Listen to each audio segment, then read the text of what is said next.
I don't think there's anybody out there who knows me who would call me normal. I mean, for starters, I'm a Toastmaster, and unfortunately, that ain't all that normal. Now, if the definition of normal is conforming to a set of standards or expectations, that isn't me. Contest chair, fellow members and guests, it's probably not you either. See, we're all quirky. We've all got individual thoughts, individual ideas. We take individual actions, we make individual decisions. That's what makes you, you, and me. But you know, if you grab hold of all that individuality and you put it in one big mixing pot and stir it all together, you get what's called the social norm. Now, I've never been big on social norm. I've always tried to avoid it my whole life. All you have to do is put the word social in front of anything, and I don't like it. Social media, I don't like it. Social stigma, I don't like it. The social ladder, I don't like it. Social diseases, I don't like them.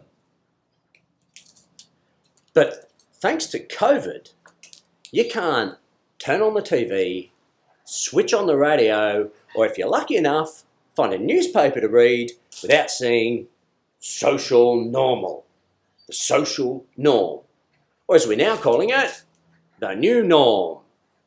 And for a bloke who didn't like the old norm, well, the new norm is freaking me out. I mean, just look at what it stands for. Border closures, new norm. Travel restrictions, new norm.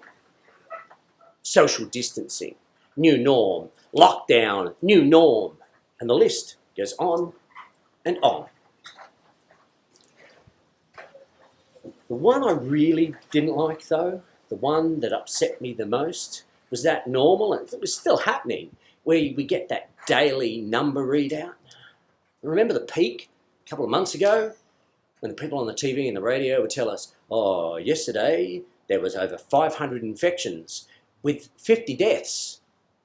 30 of them in their 70s, 20 of them in their 90s, and most of which were in nursing homes. I loathe that. See, I'm pretty sure that people over 70 love. People over 70 are loved.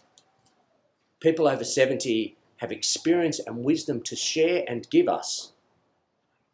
They make individual decisions and they have individual thoughts. They're part of our social norm.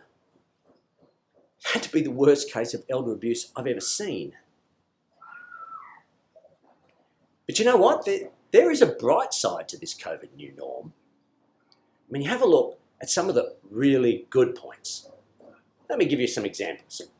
Do you know that there's been more great apes born and pregnancies recorded this year than ever before? Apparently, just like us, great apes perform better and are more relaxed when people with passports aren't staring at them. A couple of months ago, a blue whale was spotted off Sydney Harbour for the first time in over 100 years. Turtles are laying eggs on beaches nobody knew turtles laid eggs on before. Australia's CO2 emissions are down 22%. We've almost reached the Paris Accord in 10 months, not 10 years. We can do this. I mean, it's only the rich and powerful that tell us we can't. As we've gone into lockdown, the environment has gone into breakout. In the words of Australia's personally greatest poet and musician, Paul Kelly, in the hour of greater slaughter, the great avenger will be born. Let us be that great avenger. Let's take what we want from the new norms and discard the ones we don't. Let's come out of lockdown, not like we were, but as the fiery phoenix. Let's spread this enlightenment around the world.